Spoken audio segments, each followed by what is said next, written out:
on pourrait vivre, on pourrait recoller les morceaux, d'une certaine manière, de notre foi et notre culture. Alors, bienvenue à ce troisième volet du balado pour une guérison de la mémoire. Je m'appelle Amélie Martineau-Lavallée et j'ai le bonheur de recevoir le Père Martin Lagacé de la communauté de l'Emmanuel. Bonjour, Père Martin. Bonjour, Amélie. Ça va bien? Oui. J'avais hâte de pouvoir poursuivre et découvrir le troisième volet. Brièvement, là, je me suis pris quelques notes pour nous rappeler les deux premiers volets.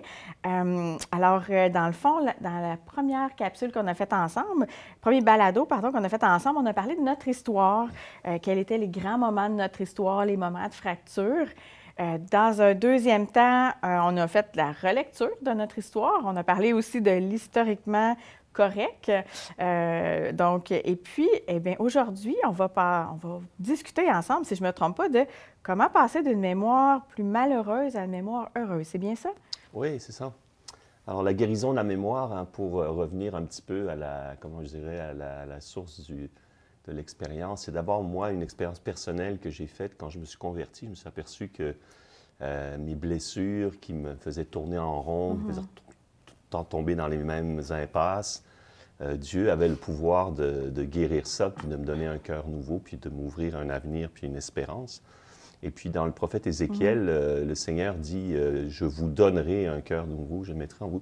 Il s'adresse à tout un peuple. C'est quand même assez puissant comme déclaration. Ça veut dire que tout un peuple peut guérir dans sa mémoire, puis avoir un cœur nouveau pour assumer son passé d'une manière juste et continuer dans son déroulement historique, parce que l'identité d'un peuple est tout le temps en évolution, c'est normal. C'est un peu comme une langue. Quand une langue, on la reçoit du passé, mais on se débarrasse de ce qui est obsolète, ce qui est plus ajusté à la vie moderne. On intègre des nouvelles choses, mais c'est toujours la même langue. C'est la même chose pour l'identité d'une personne, l'identité d'un peuple. Puis le problème au Québec, c'est on est tombé dans le travers moderniste, c'est-à-dire on a inventé une nouvelle langue. On s'est dit, on va inventer une nouvelle identité par une rupture, d'une certaine manière, avec une grande partie de notre passé, pas entièrement quand même, notamment la dimension religieuse avec laquelle on a vraiment un conflit profond. Ouais. Est-ce que c'est ce qu'on dit des fois, jeter le bébé avec l'eau du bain? Exactement. Ouais. Puis le problème, c'est que le bébé, c'est le petit Jésus. On l'a soigné. Ça pose un gros problème. C'est pas Ouais. n'importe quel petit bébé. Fait que c'est ça. Donc, il y a comme une colère, surtout dans les générations plus âgées des Québécois par rapport à notre histoire. Et puis aussi une amertume par rapport au rôle de l'Église. Et puis, il faut comprendre, ça c'est très important, qu'il y a des raisons à ça. Il ne s'agit pas de passer, comme je disais, d'une légende noire à une légende dorée. Il y a eu vraiment des choses qui ont blessé les Québécois dans la manière dont l'Église s'est comportée. Mais le problème de cette blessure, c'est qu'elle occulte tout le reste, puis elle nous rend aveugles. C'est un peu comme si papa ou maman nous ont blessés parce qu'ils ont été autoritaires, ou je ne sais pas quoi. On n'est plus capable de voir tout ce qu'ils nous ont transmis, tout ce qu'ils ont fait de bien. C'est vrai aussi pour notre histoire collective. Donc, on a essayé de voir comment ça se fait qu'on s'est retrouvé dans cette situation québécoise avec cette rupture assez violente avec l'Église. Quelles sont les étapes historiques qui nous ont conduit à ça? Comment on est tombé aussi dans une lecture tronquée de l'histoire, une lecture partiale, qui fait que on juge de haut notre passé, puis on se déconnecte de lui. Et puis, maintenant, l'idée, c'est de dire, mais comment recoller les morceaux, comment vraiment que la guérison, la mémoire puisse se réaliser. Puis il y a trois choses que je voudrais dire aujourd'hui. La première, c'est de dire, on a vraiment un récit national. On a un mythe fondateur, nous, les Québécois. Okay.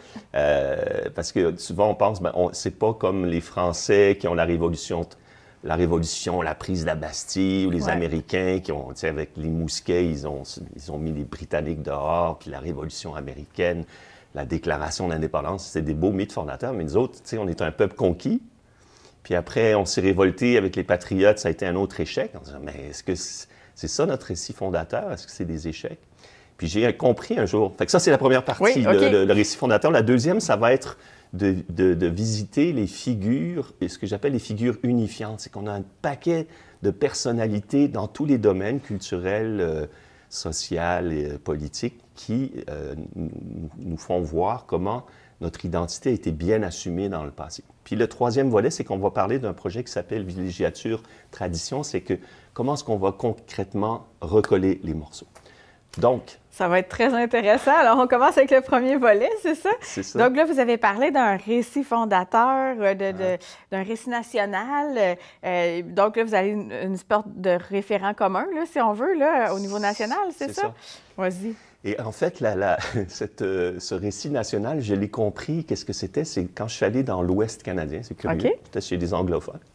Et puis, il y a une dame qui racontait que sa mère était venue au Québec dans les années 80, je pense, donc elle était anglophone.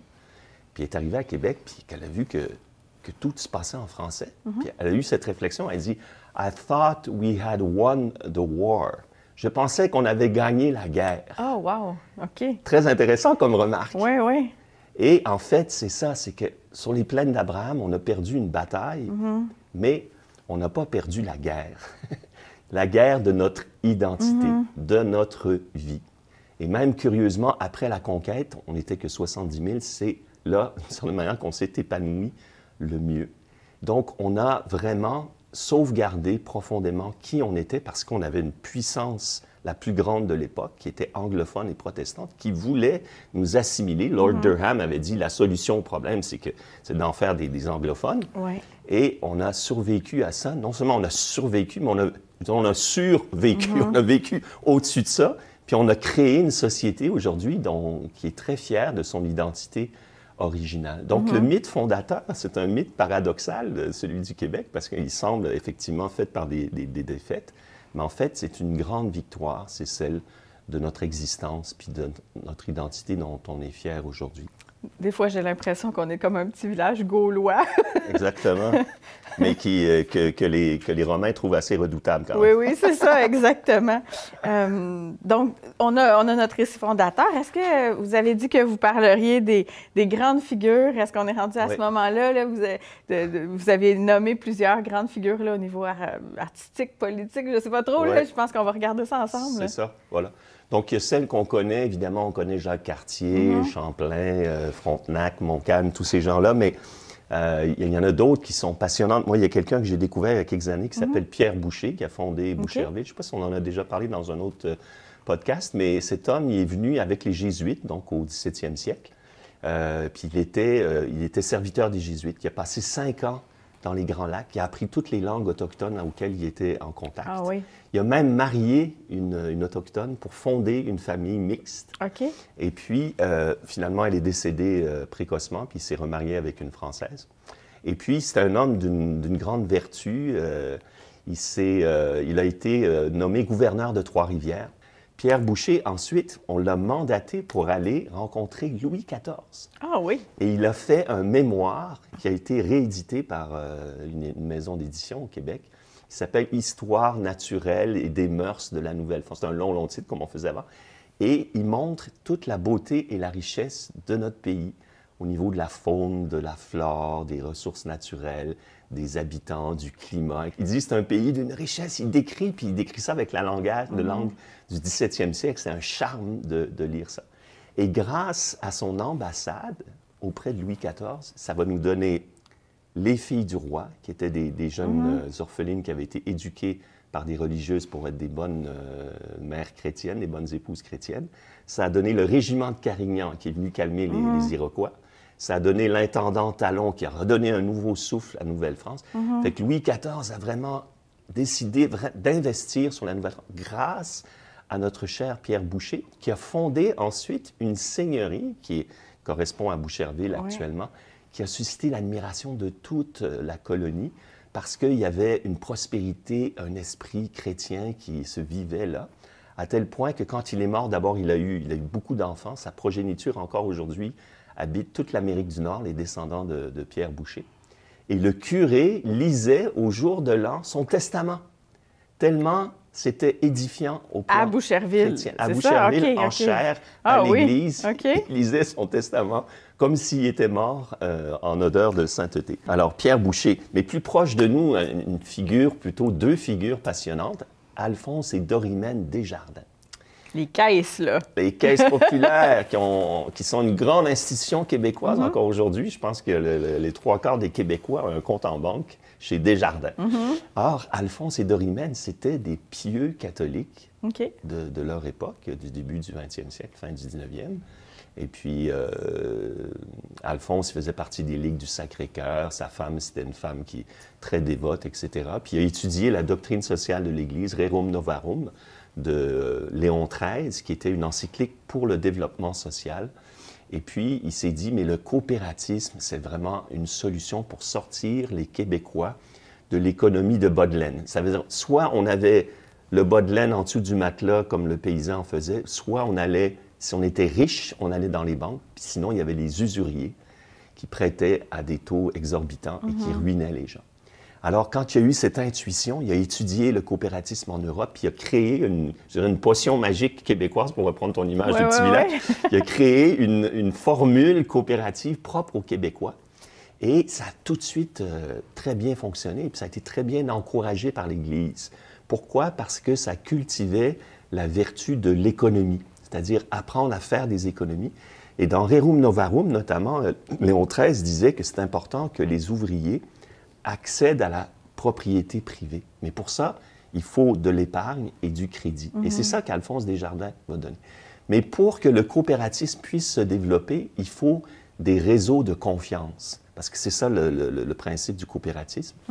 Et alors, évidemment, c'est la paroisse qui allait être cet écosystème, si on peut dire, du développement du coopératisme. C'est pour ça, d'ailleurs, que la plupart des présidents de caisses populaires, au début, étaient des curés. Ah oui? Parce que les curés connaissaient leurs brebis, ils savaient ceux qui étaient solvables, ceux qui ne l'étaient pas, etc. OK. Et puis, souvent, la caisse populaire était dans la salle paroissiale au début. OK. Puis après, c'est devenu... D'ailleurs, la première caisse populaire était dans l'entrée de la maison de M. Desjardins. Et c'était Dorimène qui tenait les comptes. OK.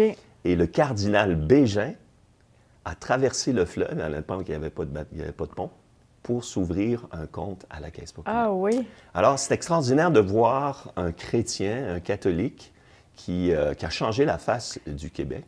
C'est ça, je me disais, j'ai dit, il change le monde, le gars. C'est comme, ça a été vraiment une optique de changer le monde. Ça demeure un levier de notre essor économique. Donc voilà des gens qui sont une figure unifiante, c'est-à-dire qui ont vécu leur foi et leur engagement social un peu révolutionnaire d'une manière vraiment harmonieuse et paisible. Je pense à d'autres figures aussi dans le domaine social. Marie Gérin-Lajoie. Marie Gérin-Lajoie, c'est la fille d'une femme du même nom qui était une suffragette. Sa mère avait milité contre les évêques québécois. C'est pas gêné. Elle a fait des manifestations pour le droit de vote des femmes. Gérin-Lajoie aussi son père était impliqué en politique. C'était une famille d'aristocrates et une famille politique. Oui. Mais elle a été séduite par Saint-Ignace de Loyola, par sa spiritualité. Elle est devenue religieuse, puis elle a dit, c'est bien beau les œuvres de charité dans l'Église, mais il faut aller à la racine des problèmes. Il faut étudier la sociologie et il faut faire en amont un travail social. Aujourd'hui encore, à l'Université Laval, on reconnaît que Marie Gérin-Lajoie, fondatrice des Sœurs de Notre-Dame de la Sagesse, est la fondatrice du travail social au Québec. Ah oui. Donc, vous voyez, ça, c'est une autre figure qui est un motif de fierté pour nous. Cette femme brillante qui a vécu dans un milieu dominé par les hommes, c'est la première qui a gagné, elle a été première universitaire, je ne sais pas quel concours elle a gagné, qui avait droit à une bourse. Elle ne l'a pas eu parce qu'elle était une femme. Ah, pas vrai? OK. Ouais. C'est notre époque, on parle quelles années environ? Là? Ça, c'est au début du 20e siècle. Okay. Pourquoi? Parce qu'on considérait que c'était les hommes qui étaient le gagne-pain dans la maison. Il y avait un raisonnement derrière ça, mais ça montre aussi la mentalité. Mais ça ne l'a pas découragé. Elle a continué. Et puis, les évêques, les prêtres l'ont encouragé dans son œuvre, puis que ça a aussi changé la face du Québec, puisque c'est tout le travail social. On sait ce que c'est, l'ampleur que ça a aujourd'hui. Encore dans le domaine social, le syndicalisme. On a oublié que la CSN, l'UPA, toutes ces affaires-là, c'était des syndicats catholiques. Ah oui, OK. Ça a été fondé par des laïcs et des prêtres à l'époque de Rerum Novarum, à l'époque aussi où le syndicalisme des États-Unis, les trade unions, étaient venus au Québec, mais c'était des syndicats d'inspiration marxiste, révolutionnaire. C'est-à-dire, l'idée, c'est qu'il y a un conflit entre les travailleurs et le capital. Ça s'appelle la lutte des classes. C'est ça qui anime toute l'histoire. C'est ça la vision de Marx. Mais la vision chrétienne, c'est non, la société, c'est pas un conflit. La société, c'est la vision corporative qu'on disait à l'époque. Le terme a changé de sens aujourd'hui. Mais c'est-à-dire qu'il y a une diversité de membres dans une société. Il y a des gens qui ont de l'argent, ils ont le rôle de développer l'économie, d'employer des gens. Il y a d'autres qui ont le rôle de travailler. Chacun est à sa place et il faut s'entendre, il faut faire des pactes sociaux pour que chacun ait sa dignité. Puis encore une fois, Rerum Novarum disait, mais l'ouvrier a le droit de faire la grève s'il estime que son salaire n'est pas décent. Son salaire doit pouvoir lui permettre d'accéder à la propriété privée, de vivre dans des conditions de sécurité. Donc tout ça, le syndicalisme, les coopératives par exemple de pêche, parce que en Gaspésie, par exemple, tout était dominé par les Américains ou les anglophones, et il y a des prêtres qui ont commencé des coopératives de pêche pour défendre les droits des petits pêcheurs. Bien, tout ça, c'est une œuvre sociale qui est venue de Rerum Novarum et de l'engagement social. Michel Chartrand, par exemple, qui est un célèbre syndicaliste, a été formé avec sa femme, j'oublie son nom, qui est une femme extraordinaire, qui était un engagement social. Bien, ils ont été formés à l'Action catholique. C'est ça, je me demandais, le lien avec l'Action catholique, il doit être présent. Là. Moi, j'ai moins connu l'Action catholique, ça a été plus fort dans les années avant moi, mais... C'est ça. C'est Pie XII qui a été, je crois, l'initiateur de l'Action catholique, c'est-à-dire bien, il faut que les laïcs s'engagent dans la société, qu'ils observent, qu'ils jugent et qu'ils transforment la société. Donc ça a marqué toute une génération de Québécois. Ceux qui ont fait la Révolution tranquille, c'est beaucoup des gens formés par l'Action catholique. Le fameux voir, juger et agir qu'on entend encore parfois. Exactement. Pourtant, c'est vraiment encore pertinent pour aujourd'hui, voir la situation, juger dans le sens d'évaluer les choses et puis faire quelque chose. Donc, on a vraiment équipé les laïcs. On a cette vision d'un catholicisme clérical, c'est vrai que ça l'était, mais il y avait aussi ce courant très moderne, très novateur qui traversait l'Église, puis qui était encouragé par le clergé aussi, pour sortir de cette vision monolithique, un peu caricaturale, encore une fois, de notre passé. D'autres figures enthousiasmantes, parce qu'on a beaucoup aussi reproché à l'Église d'avoir comme imposé un jansénisme, c'est-à-dire une religion de la culpabilité, d'un juge Dieu et sévère. Mais il y a des figures qui ont beaucoup adouci ça. Le Père Lelièvre, on le connaît parce qu'il y a des boulevards qui portent son nom à Québec, mais on a un petit peu oublié qui c'était. C'est un prêtre oblat immaculé qui est venu de France, puis qui a donné toute sa vie pour les ouvriers québécois. Il a vécu en Basse-Ville, puis il a créé Jésus ouvrier, une maison de retraite, et il visait les hommes ouvriers. Il allait dans les usines chercher les hommes. Il dit, on va faire des retraites, on va faire des processions, vous allez vous convertir, vous allez être des bons pères de famille, des bons citoyens, des bons chrétiens. Il avait un charisme incroyable. Il a rassemblé 30, 40, 50 000 personnes sur les plaines d'Abraham pour des processions et c'était un dévot du Sacré-Cœur. Donc sa spiritualité, c'était une spiritualité de la miséricorde, d'un Dieu tendre et miséricordieux. Il aimait prêcher sur Marie-Madeleine qui a pleuré sur les pieds de Jésus, Lazare, etc. Il racontait l'histoire de Jésus. Il a vraiment aidé les Québécois à se recentrer sur l'essentiel du message chrétien. C'est le cœur de Dieu, ce cœur qui a tant aimé les hommes, qu'il a donné son Fils. Alors, une conversion dans la douceur, j'ai l'impression. Vous disiez, vous allez vous en convertir, mais en quelque part, c'était avec beaucoup de douceur. C'était concentré sur la miséricorde. Exactement. C'est vraiment la spiritualité du cœur de Jésus qui vient de Père Hilmonial au 17e siècle, où le Christ se plaignait de la froideur de son clergé, de ses religieux. Puis il a demandé à Marguerite Marie de donner ce message, puis il a montré son cœur comme une fournaise ardente, ses plaies comme 5 soleils, plein de miséricorde. Il disait, puis Thérèse de l'Enfant Jésus dira, même si j'ai commis les pires fautes, ce sera qu'une goutte d'eau dans un brasier ardent. Elle avait bien compris le message du cœur de Jésus, le message de miséricorde. Une autre figure qu'on a oubliée, le Père Legault. Le Père Legault, jamais entendu parler, sérieusement. Les Compagnons de Saint-Laurent, qui était une troupe de théâtre. La première troupe de théâtre qui a eu vraiment un niveau professionnel au Québec. Et ça a engendré toute une génération d'artistes, dont Félix Leclerc. Félix Leclerc est un peu un fils du Père Legault. Après, il a fait sa carrière musicale, mais il a fait du théâtre. Puis il y a plein les premiers comédiens célèbres du Québec de cette époque-là, moi je les connais moins, ont été formés par le père Legault avec les Compagnons de Saint-Laurent. Est-ce que c'est ici, ça, à Québec, ou c'était du côté de Montréal? C'était à Montréal, aussi OK. en Ontario. OK. C'était le monde canadien-français Oui, oui. que le père Legault a touché par son charisme artistique. OK. Et puis, dans le domaine de l'art, moi, j'ai fait mon mémoire de maîtrise en philosophie sur un poète québécois qui s'appelle Hector de Saint-Denis-Garneau, qui n'est pas très connu. Non. Et c'est, dans le monde littéraire québécois, le premier poète moderne qui a fait un petit peu casser le moule d'une poésie qui était une poésie du terroir, très classique, etc., très pieuse. Et lui, c'est un peu comment je dirais, le Baudelaire québécois. Il a amené le tourment moderne, il a fait éclater un peu la forme, il y a eu un génie créatif. Mais c'était un catholique. Il a eu la foi, il est mort très jeune parce qu'il avait un problème cardiaque. C'était un homme qui a fait entrer le Québec dans la modernité littéraire, mais il ne l'a pas fait en opposition avec l'Église. Il faisait partie d'un mouvement qui s'appelait La Relève, autour d'une revue qui s'appelait La Relève, et c'était tous des intellectuels qui étaient tournés vers l'Europe, vers Jacques Maritain, Claudel, Péguy, et puis qui voulaient rafraîchir le catholicisme et apporter un esprit nouveau, un petit peu dans la lignée aussi de l'Action catholique. C'est des intellectuels qui ont eu un impact important.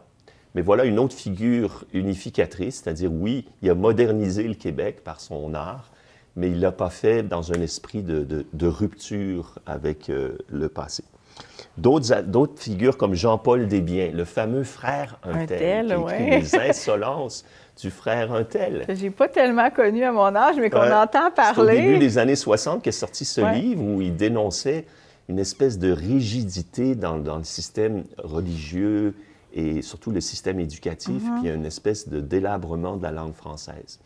Et c'est un des livres qui a été le plus vendu dans l'histoire du Québec. C'était quand même le livre d'un intellectuel. OK. Mais tout le petit peuple a acheté ce livre-là parce qu'il y avait un charisme, c'était un orateur, c'est un écrivain, puis c'est un homme brillant. Alors, il s'est fait un petit peu, sanctionner. Il l'a envoyé en Europe faire un doctorat en philosophie, en pénitence. Mais le livre était fait, il a eu son impact. Puis quand il est revenu, il a continué d'exercer son charisme un peu prophétique. Puis il est resté fidèle à sa vie religieuse. C'était un frère mariste. Il est mort ici à Beauport, dans la maison, un grand écrivain. Il a été longtemps éditorialiste à la presse. Donc voilà, encore une fois, une figure d'un homme qui n'avait pas peur, qui avait une vraie liberté d'esprit, mais qui est resté fidèle à son engagement religieux et puis qui a été apprécié. Félix-Antoine Savard, Menot, maître draveur, le poète de Dieu. Qui n'est pas juste un pavillon à l'Université Laval, c'est ça? C'est comme Lionel Groux, on sait, c'est la station à Montréal, puis un cégep, mais on a oublié tout ce qu'il a fait. Lionel Groux, c'est vraiment un grand nationaliste, c'est un historien. Il a refondé l'histoire après François-Xavier Garneau, puis il a restauré la fierté nationale des Québécois. Il a dit, notre histoire est belle, notamment celle de la Nouvelle-France, pour laquelle il avait une spécialité, mais il a tout écrit, puis il a engendré une nouvelle génération d'historiens qui ont été formés par lui, qui après ont pris leur style à eux, se sont déployés autrement. Mais il a refondé l'histoire, mais surtout la fierté québécoise. L'abbé Lionel, le chanoine Lionel Groux, qui est mort en 1968, je crois. Je vous ai interrompu, là. On doit commencer Félix-Antoine Savard. Félix-Antoine Savard, alors lui, c'est un écrivain, c'est un gars qui a grandi au Lac-Saint-Jean. Et c'est un peu le Paul Claudel des Québécois, c'est pour ceux qui aiment la littérature. Moi, j'ai redécouvert son œuvre en revenant de mon séjour en Europe. Et puis, c'est un homme qui avait un amour de la nature, un amour de la culture. Il connaissait tous les auteurs grecs et latins à fond.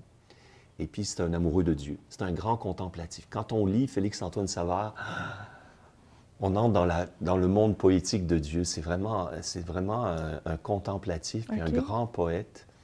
Et il a vécu à Saint-Joseph-de-la-Rive, dans un lieu très poétique, très inspirant d'ailleurs. Et puis, il a été doyen de la faculté de lettres à l'Université Laval. Il a connu Charles de Coninck. C'est une grande figure intellectuelle et c'est un homme qui a été fidèle à son engagement sacerdotal jusqu'à la fin de sa vie. C'est le premier qui a gagné un prix européen littéraire de l'Académie française pour Menot, maître draveur, le prix étranger en 1937, je pense. OK, wow. Donc, une autre figure de fierté il y a des rues, des boulevards, des buildings qui portent son nom, mais on a un petit peu oublié qui c'est. Et puis, je termine avec les figures qu'on connaît bien, les figures missionnaires, comme Monseigneur Laval, on pourra en dire longtemps, Marie de l'Incarnation, Marie-Catherine Saint-Augustin, Marguerite Bourgeois, qui a fondé la première école à Montréal, qui traversait la Nouvelle-France comme un Saint-Paul pour fonder les écoles. Mais c'est tous ces gens-là qui ont, les martyrs canadiens, tous ces gens, ils ont écrit des dictionnaires des langues autochtones pour garder leur culture, puis pour dialoguer avec eux, etc. Donc, c'est ça ils portent des noms aussi de boulevards, de villes même, d'universités. Mais il faut se rappeler tout ce qu'ils ont apporté pour fonder la société dans laquelle on vit. Donc, c'est un petit peu ça. Puis, je terminerai avec une figure qui m'est à laquelle je suis très attaché. C'est Jean Béliveau. Moi, je trouve que Jean Béliveau, il devrait être canonisé. OK! Comment ça? Parce que c'est un homme qui est allé à la messe toute sa vie. OK. C'est ça, un chrétien. C'est quelqu'un qui va à la messe le dimanche. Il a été fidèle à sa femme. Ils ont eu un beau couple. OK. Et puis, je me rappelle d'avoir lu, quand il est mort, il y avait des anecdotes des joueurs qui disaient que quand il allait dans des bars avec Jean Béliveau, les joueurs se tenaient bien. Ah oui, ma grand-mère était une fan de hockey, puis elle disait que c'était un gentleman. C'est exactement, c'est le mot qui lui convient, un beau grand bonhomme qui, voilà, puis il était tout simplement fidèle à sa foi, puis il inspirait le respect. Moi, j'ai été vraiment ébloui puis touché par ses funérailles à Montréal. Mais là, Jean Béliveau, il avait vraiment sa place à l'Église. Puis il y a eu comme une espèce d'effusion de l'esprit. C'est comme si cet homme, il incarnait toute notre fierté nationale. Un athlète, comme Maurice Richard d'ailleurs. Maurice Richard, c'est un catholique pratiquant. Il incarnait dans son exploit athlétique, puis sa fidélité à son identité, il nous incarnait, nous, notre peuple. Et c'est pour ça qu'il a été célébré, il a été encensé par tout le monde, en fait, toute l'élite, puis tout le peuple québécois. Donc, vous voyez, c'est ça. Oui? On sent vraiment la passion là, quand vous parlez. Et puis je me dis, Caroline, il me semble que chacune de ces personnes-là, je suis convaincue que vous pourriez en parler davantage. Fait que ça serait vraiment agréable d'entendre presque un épisode sur chacune de ces personnes-là, parce que j'ai appris vraiment beaucoup de choses là, en quelques minutes avec vous. Là. Ah oui. Puis si ça vous donne le goût de lire, d'aller étudier, d'explorer toutes ces... Et c'est ça. Puis ça m'amène au troisième point, c'est que comment est-ce qu'on va reconstruire ce pont qui a été brisé là, depuis 50 ans au Québec, où justement on a oublié ces figures-là ou bien on les a un peu travesties. Souvent, on prend des figures comme Marie de l'Incarnation, Marguerite Bourgeois, on dit que c'était des féministes qui s'ignoraient, tout ça. On les recadre, un peu comme la Bolduc, on en a parlé, je pense, du film La Bolduc. Là. Alors, c'est là que c'est intéressant d'aller vers les sources, de lire, de s'informer. Et puis, donc, comment retrouver ce lien avec cette culture? Et un jour, j'étais dans un très beau village de la région de Québec. Je ne le nommerai pas pour l'instant parce que le projet est encore en train de couver. Et puis, je pensais à ces artistes, ou ces politiciens, ou ces grandes personnalités dans l'histoire, des écrivains qui ont eu des villégiatures, c'est-à-dire des belles maisons de campagne où ils invitaient leurs amis l'été pour des échanges, etc. Puis souvent, il se passait des choses très importantes dans ces moments de villégiature. Pourquoi? Parce qu'on est détendu, on est proche de la nature, il fait beau, le cadre est inspirant. Et puis, il y a des rencontres, il y a de l'amitié. Puis peut-être qu'il y a des choses qui se nouent, qui vont changer l'histoire. Moi, je n'ai pas les moyens de m'acheter un beau chalet comme ça. Mais quand j'ai vu ce village qui pour moi, est une icône patrimoniale, il y a une belle église, un beau presbytère, des maisons historiques au bord du fleuve, le site est magnifique, il y a une histoire riche et même une chapelle à la Vierge, comme souvent dans les villages québécois, à l'entrée, une chapelle à la Vierge, à la sortie, une chapelle de Sainte-Anne, vous remarquerez ça. Ah oui? C'était pour les processions. Oui, ce qu'on appelle les chapelles de procession. C'est ça, puis les oratoires qu'on faisait aussi, des petits hôtels quand il y avait des processions, etc. Alors, je me suis dit, mais si on faisait de ce village une villégiature, mais pas juste pour une gang de privilégiés, mais pour tout un peuple.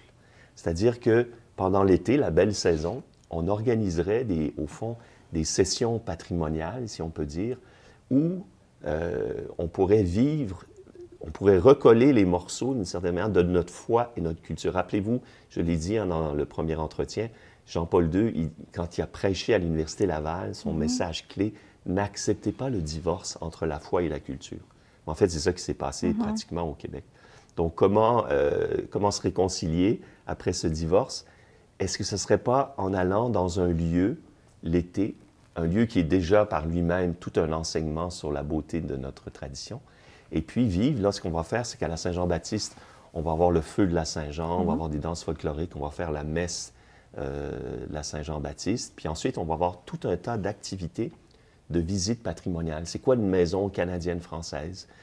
C'est quoi la vie des pilotes du Saint-Laurent à l'époque, etc. C'est quoi les cloches d'une église? C'était quoi le langage des cloches à l'époque? Parce qu'il y avait tout un code avec les cloches, etc.